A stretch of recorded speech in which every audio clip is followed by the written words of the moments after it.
few topics stir more debate in car forums and garages than the engine control module reset. Some enthusiasts swear by it as a magic fix, claiming it boosts power, erases codes forever, or teaches the engine to run like new. Others dismiss it entirely. The truth is that an ECM reset has real technical functions, but they are often misunderstood or exaggerated. To make smart repair decisions, you need to know what an ECM reset can and cannot do.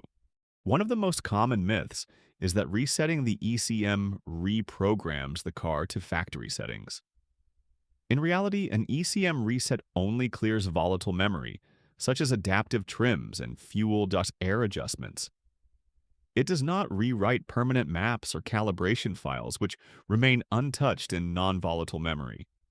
Another common belief is that a reset will permanently erase check engine lights. While a reset can clear stored fault codes temporarily if the fault still exists, the code in the light will return almost immediately once the conditions for the fault are met again. Some people also think that resetting improves horsepower or fuel economy instantly. Any perceived gains are usually the result of adaptive trims being cleared and the vehicle returning to baseline factory behavior, but this is not an increase beyond OEM specifications. Others insist that disconnecting the battery is the best reset method. While this can work, it is crude and may not clear all memory. Using OBD2 tools or OEM service procedures is both safer and more complete. Another frequent myth is that a reset fixes rough idle, hesitation, or stalling. While clearing adaptive values may temporarily mask symptoms, the actual mechanical or electrical problem remains unresolved. Finally, there is a misconception that all vehicles reset the same way, but in reality, ECM reset behavior varies by manufacturer. For example, Honda, GM, Toyota, and BMW all have different relearn requirements and procedures. So, what does an ECM reset actually do? When you reset an ECM, you are wiping certain temporary, adaptive, and learned values stored in volatile memory. These values include fuel trims, which are short and long-term corrections the ECM makes to maintain the proper air-fuel ratio. It also includes idle and throttle position adaptives, which are learned adjustments that help keep idle smooth and throttle response consistent. In some vehicles, transmission shift adaptives are also cleared, meaning the transmission must relearn adjustments made for wear and driving style. Resetting clears pending fault codes and freeze frame data as well. Once reset, the ECM starts fresh and recalculates these values as you drive, a process often called a relearn or drive cycle. Equally important are the things an ECM reset cannot do. It does not fix mechanical issues like vacuum leaks, misfires, bad sensors, or failing fuel pumps.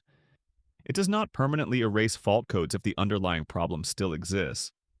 It does not rewrite OEM programming, fuel or ignition maps, or emission strategies, and it certainly does not bypass immobilizer, security, or OEM logic controls. The best way to understand this is to think of an ECM reset as clearing your computer's RAM, not reinstalling its operating system. Real-world examples illustrate both the usefulness and limitations of ECM resets. On the positive side, consider a Honda Civic owner who replaces a faulty oxygen sensor. After repair, resetting the ECM clears the old fuel trims so the new sensor can be recognized immediately. Or take a GM truck that shows erratic idle after throttle body cleaning. Resetting forces the ECM to relearn idle air control parameters, solving the issue. On the other hand, resetting the ECM doesn't help a BMW owner with a failing mass airflow sensor. The car may run fine for a few miles, but the check engine light quickly returns once the sensor readings deviate again. Similarly, a Toyota with a misfire due to worn spark plugs will continue to misfire after a reset, because the underlying mechanical fault has not been corrected. Different manufacturers also treat ECM resets differently.